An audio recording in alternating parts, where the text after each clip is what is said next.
do hearing aids work? Hearing loss is not just affecting your ability to hear sounds, it's affecting your ability to function in social situations. Is there a link there between, his social interactions in general and his hearing? That's absolutely correct. And there is scientific evidence that. Welcome back to Resonate the Podcast, where science, story, and wisdom meet. I'm your host, Lesleigh Smith, and in this series so far, we've been exploring how hearing is far more than just the ears on your head. It's the gateway to brain health, connection with other people, and how well we age in general. Today, we're going to answer some burning questions. Do hearing aids really work? Is the new technology out in the market? Is it hype? And what does the future actually hold? When most people hear the phrase hearing technology, they think about small beige devices or little bananas, behind your ears to make sounds louder.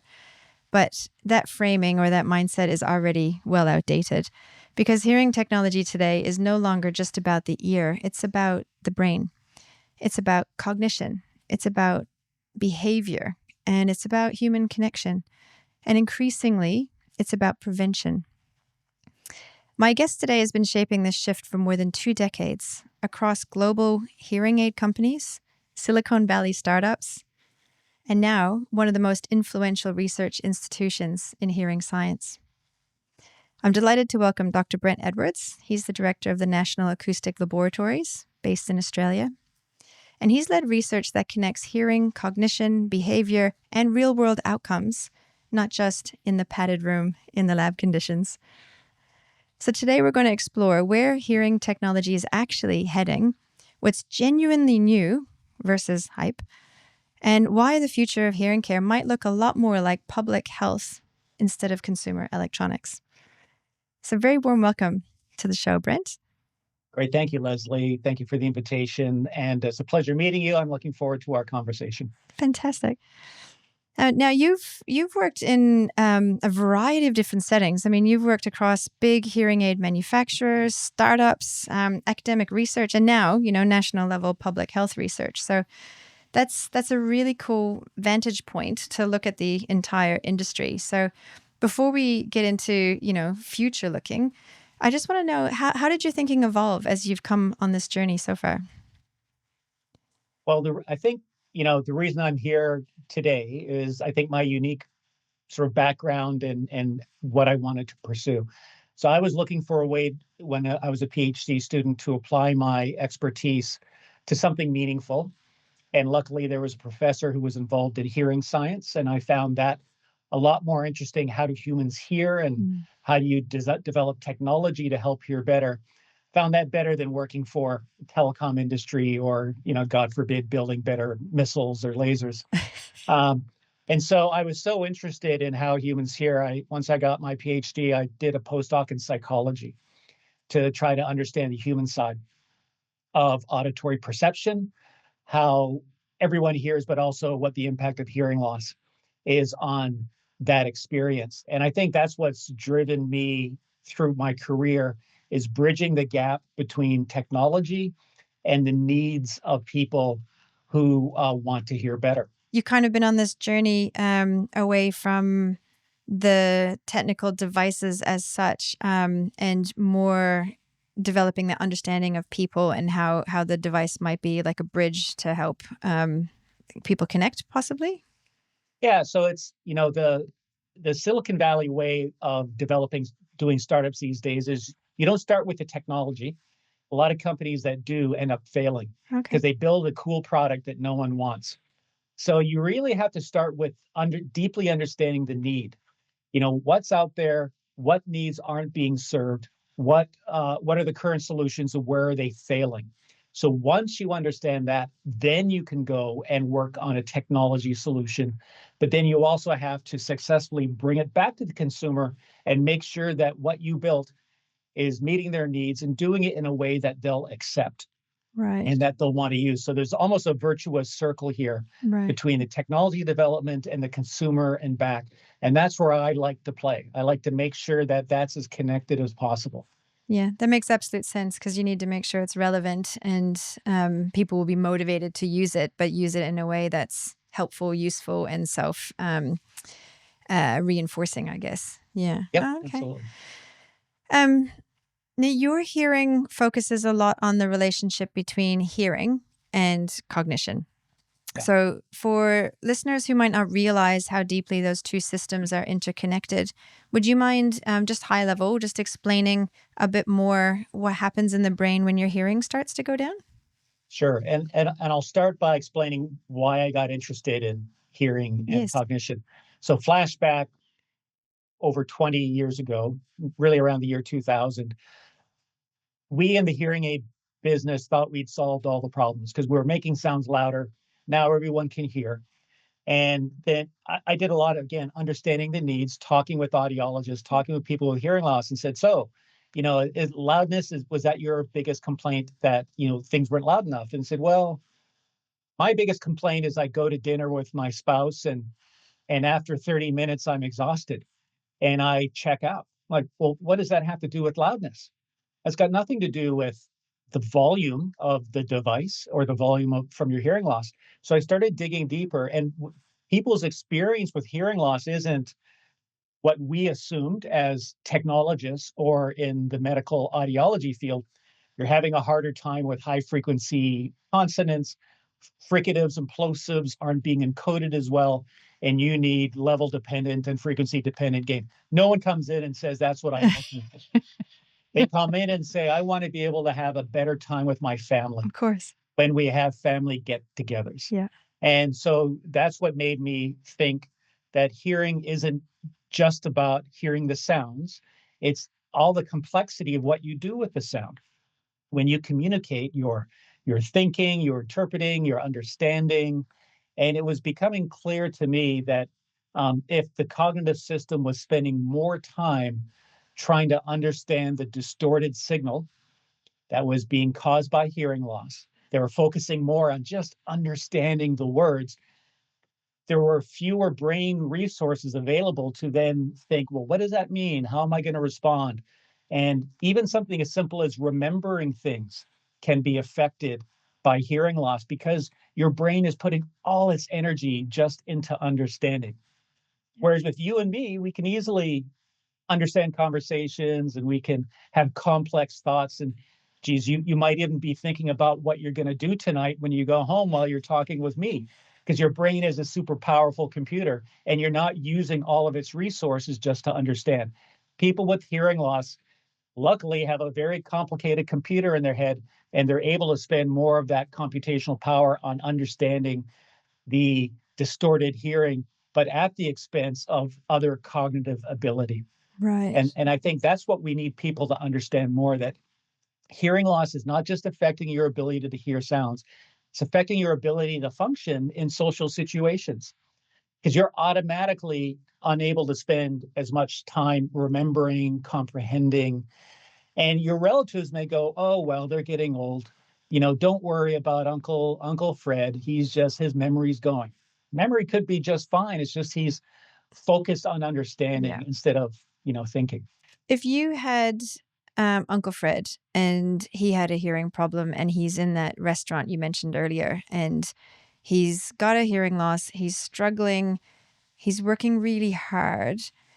Do you think it's conceivable that Uncle Fred then will just decide that going out for dinner is just far too hard and he'll start to withdraw? And then the next step might be, in general, he might become a little bit more insular and a bit more socially isolated. So is there a link there between, his social interactions in general and his hearing, do you reckon? But that's absolutely correct. And there is scientific evidence that hearing loss can result in social isolation for the exact reasons that you say. Either people are frustrated that they can't participate, or they're, embarrassed to constantly be saying what and not being able to follow the conversation. Mm. And again, as society, we tend to allow that to happen by saying, oh, well, they're just getting older. They don't go out as much. Whereas, geez, my mom is the social butterfly and loves going out because there's nothing about getting old that means you're not enjoying the company of others and you don't want to, have fun in your life. It's just hearing loss can make it a lot more difficult that people might go, you know what, I'm just not going to do it because it's too hard.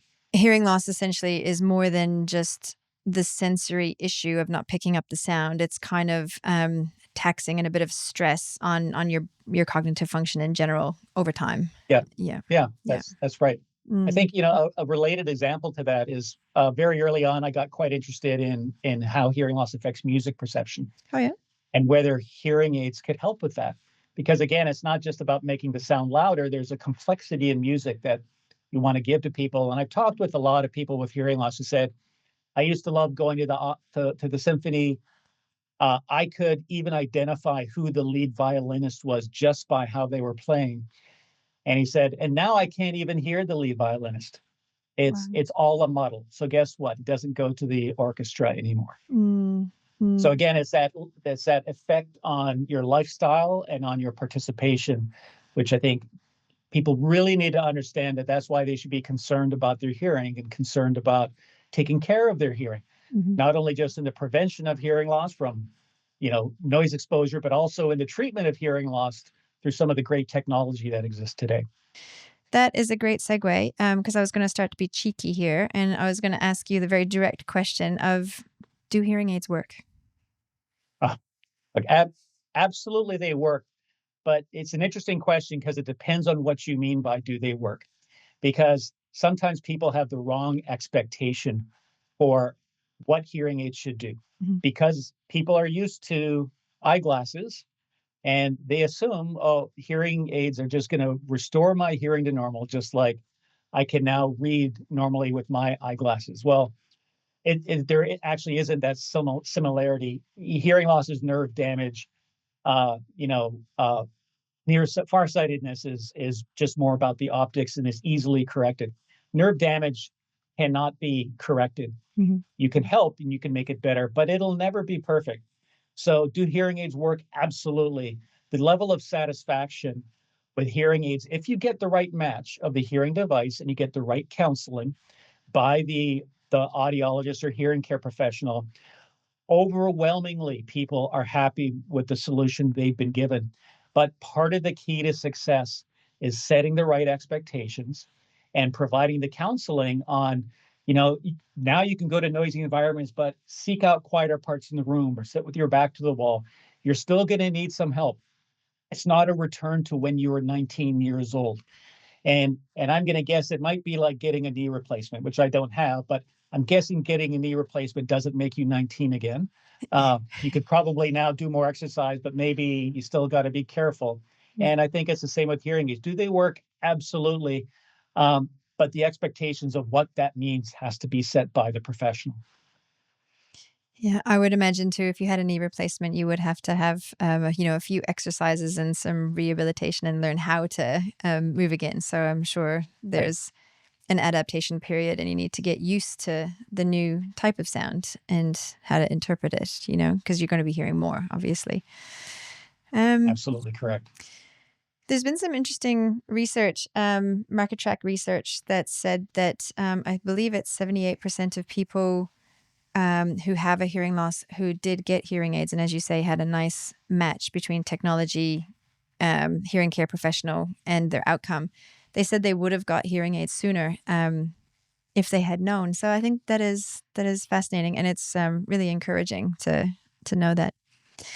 Absolutely. So we all know, though, being devil's advocate, somebody, if we want to use Uncle Fred again, who has tried hearing aids and either didn't try them in the first place or tried them and didn't adopt them. So you've published research along the way on why people reject hearing aids, even when on paper, on the screen, they are helping. So from your perspective, why is uptake of hearing technology historically not been great? So I would argue that the story that the uptake hasn't been great. I think it actually has been quite good, but we misinterpret who should be wearing hearing aids. So we look at the total population of people who have a measurable hearing loss, which in any given country is about 15% of the adult population. Mm-hmm. So, here in Australia, that's probably, close to 4 million people. But, less than half of them have hearing aids. So you might go, oh my God, that's a terrible situation. Over half the people who need a hearing aid don't have them. Right. Well, that's not true. Just because you have a measurable hearing loss doesn't mean you need the help from a hearing aid. The analogy I like to use is, imagine you are looking at the automobile market and you're looking specifically at Manhattan. Okay. And going, my God, only 10% of the people who have driver's license have a car. The 90% of the people aren't being helped and benefited by car dealers, by selling them hearing aids. We've got to get out there and we've got to give as many people in Manhattan a car as possible. Well, I think the fallacy in that argument is pretty clear. Yeah. Most people don't need a car in Manhattan. And the reality is there's a lot of people with a measurable hearing loss who they don't need a hearing aid. Mm. They live a quiet life. They watch TV, maybe they live alone. Maybe they go out and play bingo once a week, and they do just fine.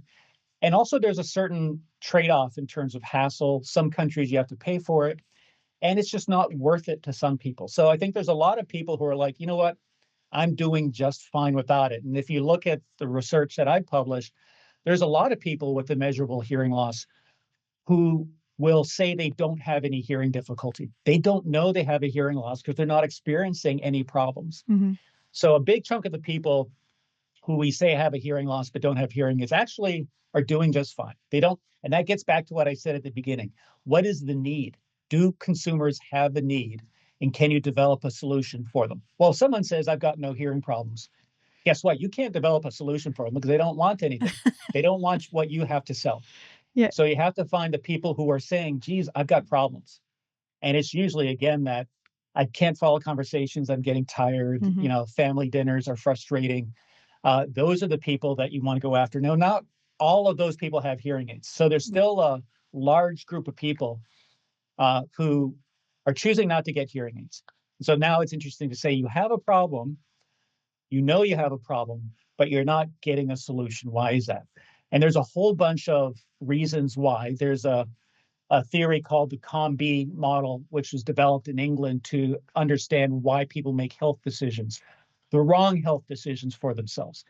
Pregnant mothers who smoke, obese people who still eat candy bars. Yeah. And COM-B means capability, opportunity, and motivation. Okay.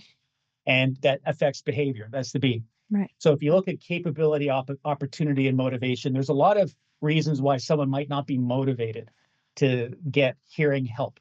It's not bad enough. I can't be bothered. I'm too busy. Opportunity, it could be, I'm remote. If you're in a country where you have to buy hearing aids, I can't afford it. Mm-hmm. And so on. But it's just like any other product. Why doesn't everyone have, an air fryer in their kitchen, which are great? Well, either not everyone likes the air fryer, they're not motivated enough to try it, or they get by good enough with their stove and microwave. Mm-hmm. Okay, so humans are complicated creatures when it comes to products, and everyone is different. So there's a group of people for whom the traditional hearing aid product is just not working for them. And that includes the way in which you get the products. So that's where things like Apple's AirPods as a hearing aid, you can actually take your AirPods and turn them into hearing aids now. There's some people for who that's a great solution. Mm-hmm. It's not a great solution for most people, but for some people, like, hey, I want to go to an electronics store, get some cool Apple things and fit it myself, and I'm happy. Yeah. Good for them. Yeah. What we need in our business is more than one solution to helping people with the hearing. And that's not just products, that's also the services behind giving them those products. Some people want holistic health. Mm-hmm. They just don't want to just focus on their hearing. They want to focus on everything about their health. Yeah. And if you package it up in a way that will be attractive to them, then you'll attract them. But it's recognizing everyone's different. There are different groups with different needs, and we need to be providing different solutions for those groups, not trying to force feed the same solution to everyone. Well, that makes complete sense. It kind of reminds me of Model T back in the day. You can have any color, but it has to be black, right? So it's Yep. not going to be appropriate for everybody. And of course, we're all individuals, so a cookie cutter approach is not going to. It's not personalized enough to match everybody's different needs. Yeah. Interesting. Okay. I really like your point there too, that it's more than the actual device, regardless of what the device is, whether it's AirPods, hearing devices, et cetera, et cetera. Yeah. It's the whole system around it, the services, the support, the device, your family and your whānau, your context and your environment, as well as your own personal motivations. So I think that's really interesting that it's the entire ecosystem around that person in this situation. You also just touched on technology that's out there that's not hearing devices or hearing aids.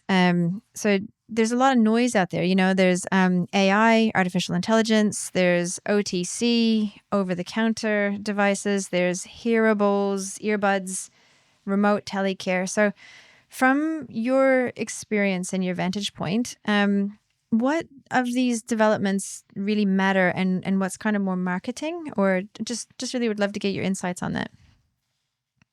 Yeah, no, that's a timely question because, as you say, there's a lot happening right now. So first of all, I think any new solution to the market is great because it'll hopefully attract more people. So over-the-counter hearing aids, particularly in the US, where the only way you could get a hearing aid is by going to see a hearing care professional. OTC, over-the-counter legislation, allowed chemists and pharmacies and electronic stores to sell hearing aids directly to the consumer.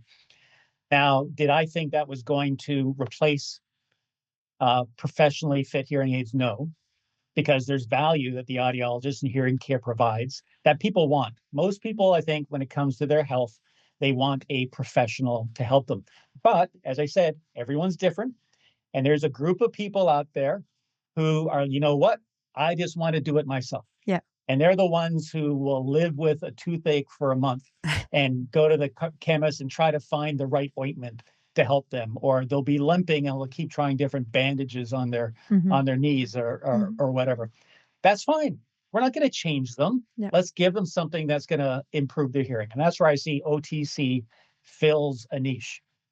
Now, is there marketing hype? First of all, there's a wide variety of quality in hearing aids in general.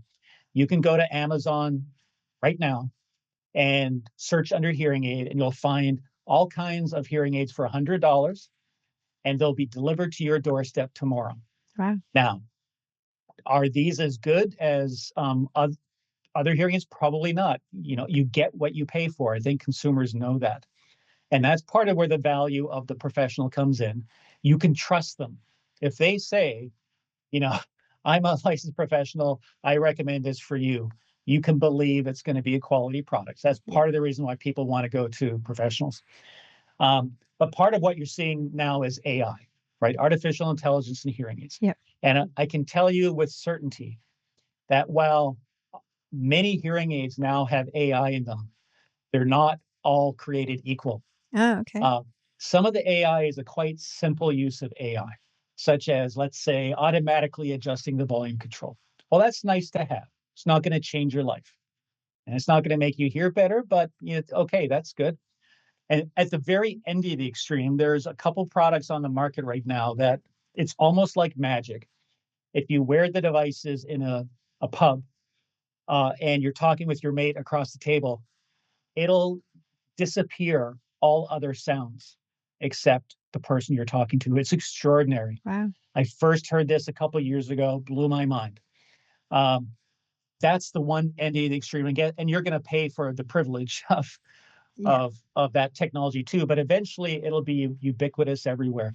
But right now, just because someone says they have AI doesn't mean it's all the same. They all actually function differently. Now, what's great for the consumer is in most countries, you are allowed to have a free trial of a product, meaning legislation demands that you're able to return the device after 30 days or 45 or whatever.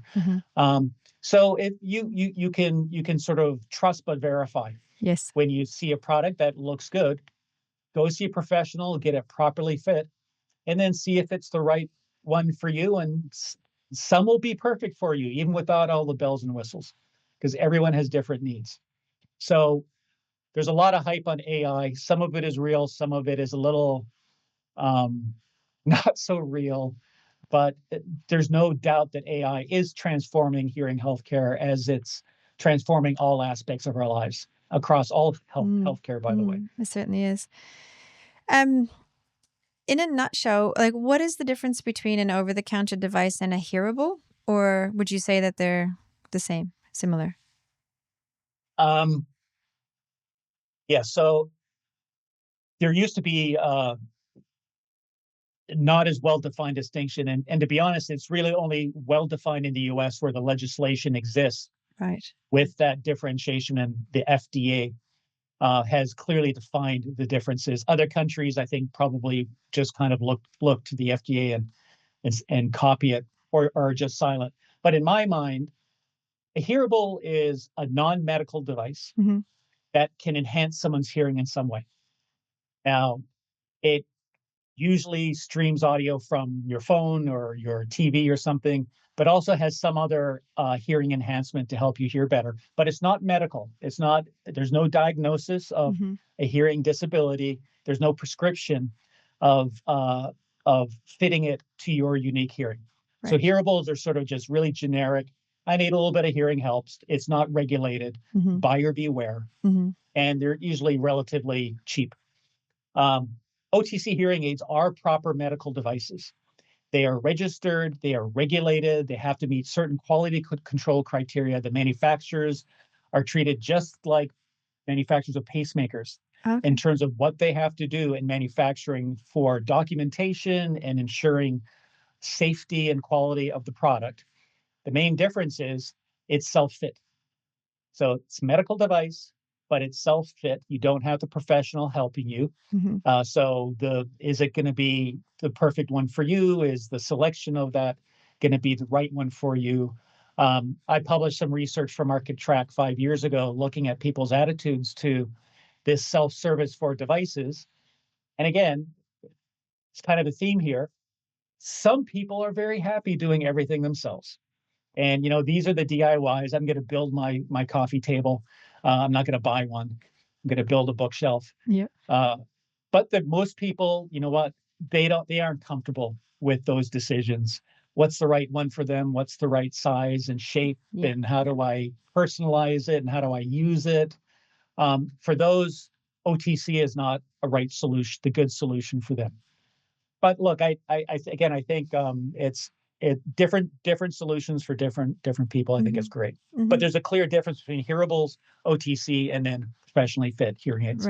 Right. That's good. Thank you for that clarification. That makes it a lot clearer in how they fit. That brings me kind of to remote fittings and telehealth. So, in your opinion, what's been proven versus assumed, or how do you feel that fits in our industry? So first of all, my bias, I'm a fan of telehealth in general. We've done research. We had the opportunity during COVID where we looked at some hearing clinics that remained open and other ones that went to only telehealth service to compare patient outcomes with hearing aid fittings. And also things like the relationship between the professional and the patient and trust and so on. We didn't see much of a difference in satisfaction that the hearing aid wearers had, whether something was done remotely or in person. Now, there's some things you can't do remotely, like help someone really get a good fit if they're struggling. Cleaning out the ear, helping someone, with connectivity, connecting the iPhone app to their hearing aid. There's a lot of stuff you want to be in person. And again, human nature, we are social animals. We like that face-to-face. Yeah. There's just something about having a human sitting right in front of you that adds to your trust, but also your motivation. Part of getting a hearing aid is the professional making sure you spend the time to get used to the hearing aid. And we didn't test this, but my belief is motivation is probably better face to face than it is on telehealth. But I Interesting. tell you what, I think telehealth is a great solution for people, again, who prefer not having to book an appointment and driving across town and waiting, finding a parking spot and waiting in the waiting room. Yeah. And they want more of an immediate care. They don't mind a little bit less of that personal touch. Yeah. And again, it comes back to that individual personalized service, right? So Yep. you might have your DIYer over in that corner, and you might have somebody else who, struggles to travel, or someone who's remote, or, as you say, time poor, or, doesn't want to bother with the hassle of paying for parking. So, Yep. yeah, I've had quite a bit to do with teleaudiology, and certainly we found that the NPS, the customers' feedback as to how they perceived that experience to be the same as in person, which is Great. good. Yeah. Yeah. So there's certainly a place for it in the future, but I completely agree with you that it isn't for everybody. But again, as we said, there's no cookie cutter that's going to be perfect for everybody. Yep. Now, for the listeners out there, if there was somebody out there who's contemplating the next step and they're just overwhelmed with this multitude of choice, what do you think they should actually pay attention to? Where should they start? So I get asked quite a bit. I'm interested in a hearing aid. Which ones are the best? Or, what should I get? And my answer is always the same. Your job is to find the best hearing care professional and then let them recommend the best solution for your needs. I don't know what your needs are. I'm not going to do an interview of what you're trying to accomplish and what your lifestyle is like and your dexterity and your ear size and all that. The most important thing is to find a good hearing service provider and trust in them, just like in anything in healthcare. You're not going to recommend to the doctor the pacemaker they're going to put in you. No. You'll let the doctor choose that for you. Yeah, that's a good point. That's a very good point. Yeah. Circling back to the theme, I guess, for this whole season of the podcast series. So one of the overarching themes is prevention and empowering people to take control of their own health, and by doing that, their own future. So if we treated hearing the same way that we treat vision, as you said, or cardiovascular health or sleep, what would change, do you think, as a society if we really looked at hearing and early intervention? You mean in terms of healthy hearing? Yes. Well, I think an obvious one. So I went a couple of years ago. Was it a couple of years ago? I got dragged to the Taylor Swift concert That's by awesome. my wife and friends, which I enjoyed. She's a great entertainer. But I have a sound level meter on my phone. And I was every now and again looking at the level of the music in the stadium. And it was at a level where if it were a job, they would require you to leave after 2 minutes. Wow. Because after 2 minutes of exposure, you were in danger of damaging your hearing. And shockingly, I was the only person wearing hearing protection, earplugs, Yeah. to lower the exposure, even though I was with audiologists who did not. So I looked at the crowd, this massive stadium, and said, these are future hearing aid wearers right here who have permanently damaged their hearing just from this one concert. So at the very least, everyone loves to go out and have a good time. If you're going to be at a loud sound, get some decent quality earplugs, which, geez, $15, Yeah. $20. Is that worth preserving your hearing and your cognitive health and your sleep and your balance and everything that we know is associated with healthy hearing? Yeah. I think part of the key is just awareness of how important hearing is and how it's tied to every other aspect of healthy living. Yeah. Yeah. And I think that awareness is only just emerging, and thus this whole theme. And, we're trying to promote the awareness with the podcast, because there are those interrelations that a lot of people don't realize. As you just mentioned, balance with sleep, with cognition, and lots of comorbidities, even with diabetes or cardiovascular health in general, and, Yeah. the reciprocal relationship. Now, if people adopted technology earlier, perhaps, do you think that would change the next generation going forward? Do you think there would be palpable impact if people did uptake technology a bit earlier? Yeah, I think the biggest impact it would have is on stigma. So, stigma is still one of the major reasons I think people, even though they know they have difficulty, they don't want to get hearing aids because it's associated with getting old and needing help. In the same way that someone might reject using a cane or a walker if you really needed it to get around, be like, I'd rather just sit at home Hmm. than use a walker Hmm. because of how it makes you feel about yourself.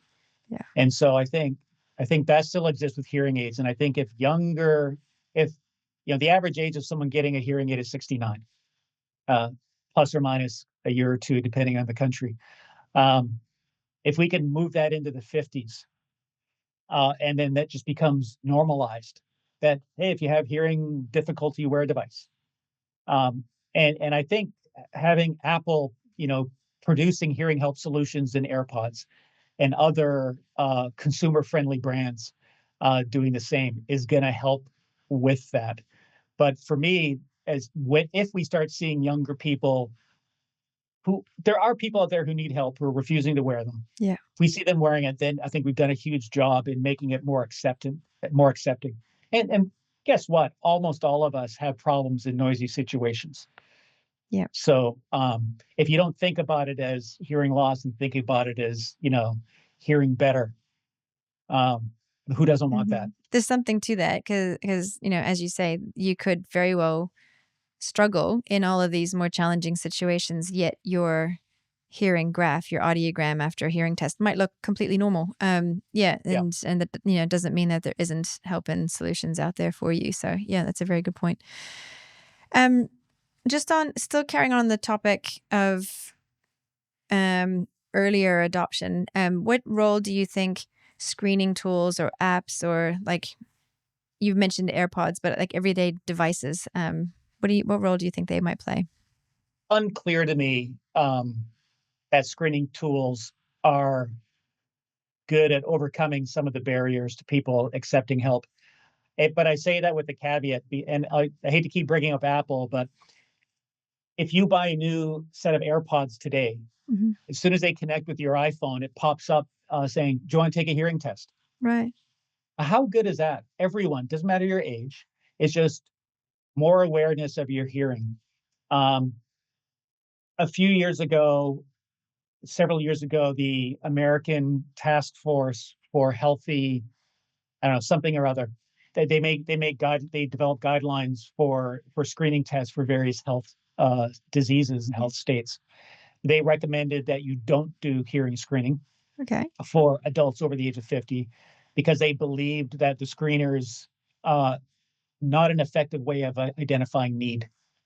And it gets back to the point you just said, which is quite often the audiogram. Hmm. The measure of hearing loss is unrelated to the hearing difficulty you have and also unrelated to whether you'll benefit from hearing aids. Hmm. So they basically said the evidence is screening is not going to help the overall population uh, get better hearing because it's an insufficient indicator.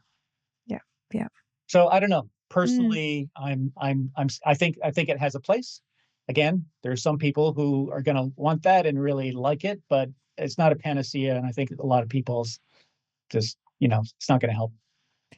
Yeah. I could be wrong. No, I can see that. And then other apps like, I don't know, tinnitus therapy apps and things like that. Again, it's not one size fits all for the masses. It's going to be helpful for some people, not so helpful for other people. Yeah, Yeah. and again, circling back, it comes back to need, as you mentioned right at the beginning. So that will unpack motivation. Like, what exactly do you want help with, so that Yeah. we can come up with the right solution for you. Yeah, but you have to identify exactly what the issue is, or where you want more help. And where it might help is unburdening the hearing care professional. If someone is just, hey, I'm curious about my hearing, Mm-hmm. A quick screener available to them will be beneficial to them, and not require a half-hour appointment with an audiologist that maybe could be better spent treating someone who has hearing loss, instead of just determining whether you have any hearing difficulty or not. So as a first step in the journey, Mm-hmm. Mm-hmm. like a lot of screening, tools, your blood pressure test and the chemist, that kind of thing. Yeah. If you're curious, it could help you on that enter the hearing journey Mm-hmm. to better hearing health. It definitely sounds to me that the future, and correct me if I'm wrong, it's not just better devices. It's kind of earlier conversations and looking at the entire person, their needs, their motivations. As you just said, the calm B, Yep. Yeah, it's looking from a bigger picture. If we look through our future lens and we fast forward 5 to 10 years into the future, how do you think the average person's relationship with hearing technology will be different from what it is now? So what I would love is that hearing technology is ubiquitous, that it's just in the same way that the first thing people do when they get out of bed is probably they grab their mobile phone. Right. To certainly, it's what my wife does, whether it's looking at Facebook or the news or email or whatever, and then it's with you all day. Yes. And it stays with you until you go to bed and you put it back on the charger. I would love a world where the first thing you do when you get out of bed is put on your hearing technology. And maybe you don't need your phone anymore, because you put the hearing technology and say, tell me the top 3 headlines. And then you just hear it. Right. And it becomes an integrated part of your life. And when you go into a noisy pub, it helps you hear better. If you go to a noisy concert, it protects your hearing. If you happen to have hearing loss or hearing difficulty, it helps you there too. But that's an added benefit. That's not the only reason you're wearing it. So for me, that's a beautiful vision of everyone getting the hearing help they need from hearing technology. That's exciting. It's exciting. Do you think we would still call them hearing aids or hearing devices? No, we definitely won't call them hearing aids. They have a stigma. I've spent my career debating whether we should change the name, and I worked with a extraordinarily successful entrepreneur who refused to use the word hearing aids because he Right. thought it was stigmatized as hearing devices. But then people would look at you like, "What are you talking about? Are you talking about hearing aids?" The reality is that's the term we use today. But I think in the future, it doesn't make sense to call a a hearing enhancement system Mm-hmm. a hearing aid. Yeah. It's your assistant. It's your Yeah. I don't know what it is. Your concierge, your bionic ear. Yeah. Yeah. You know, Yeah. hearing aids is not the right term, but that's what we're stuck with today. Bionic ear was the term that kind of first came to my mind as well. And what excites you most about the future, and also what worries you most about the future? So 2 interesting questions. I'll talk about the worry first. Mm-hmm.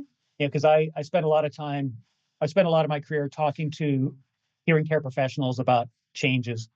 And everyone's always fearful that the change is going to eliminate their role in hearing care. So part of I think my job has been to tell people it's going to enhance your role. It's not going to eliminate it. And my fear is actually that there won't be enough hearing care professionals for the need out there. the the older population is growing with the boomers coming in. Mm-hmm. The number of hearing care professionals is not growing. And my biggest fear is that there's going to be a crisis of higher demand than the ability to provide the professional services. And that's going to cause problems unseen that I can't predict, but problems that may cause confusion, may cause lower cost, poorer solutions to take the place of the professional. So I worry about the profession's ability to meet that growing demand effectively. But demand's not going away; it's just growing, and the need for professionals is not going away; it's growing as well. What excites me the most is, it's funny, being a technologist my whole career. It's not technology. It's the ecosystem that we're building around hearing, and where the way we're integrating it into healthcare as a whole. So as you said earlier, it's all connected to different aspects of health. I'm really excited about how we can think about transforming the hearing clinic into more than just we fit hearing aids, into we help you live a better, healthy life. Um, yeah, I think that is the future. I'm excited to maybe be a part of that transformation. But I think it's better for everyone. When it'll be a better world when we do that. I agree. It's nearly exactly what we're trying to achieve at Resonate Health. So yeah, looking at the entire person and their holistic needs, and assessing more than just ears and hearing. The future looks bright. I think that's quite exciting. No doubt. Across this whole conversation, and what stands out to me is hearing technology isn't really about technology at all, and that's kind of the irony. It sort of sounds like it's about the trickle-on effect. It's about reducing the cognitive load. It's about preserving that meaningful connection, reducing social isolation, supporting independence, giving people that bandwidth to really stay engaged with the world. So, Brent, if there was one thing that you would like listeners to take away today, one maybe mindset shift about hearing and technology, what would you want that to be? Well, improving hearing is about improving your life. Yeah. That's it. Plain and simple. Yeah. Yeah. That's exactly what I think. And it's our gateway to your overall empowerment for health in general, I reckon, and therefore to healthy aging and thriving as we get older. Yeah. I think it's exciting times, as you said. The future's bright. I'm sure we'll have more conversations as our field continues to progress. So, congratulations on your podcast, and again, thank you for inviting me to participate.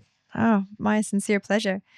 And any of you out there, if you guys would like to learn any more about Dr. Brent Edwards and his great research at Now, please jump onto our website. The link is going to be at the bottom of the screen. So resonatehealth.co.nz. You will also find a link to a free comprehensive guide to hearing, either PDF form, or we can mail you out a paper copy for free. Brent, thank you so much for helping us see that the future is not just hearing louder, it's smarter, earlier, and a much more human approach. And let's just keep carrying this conversation forward. All right. Thank you, Leslie. It's been a pleasure. I'm Leslie Smith. This is Resonate the Podcast. If anything you've heard here today resonates with you, please carry this conversation forward and let it echo through your life. Share these ideas with someone that you think might find this useful. I'll meet you back here next time. Thank you.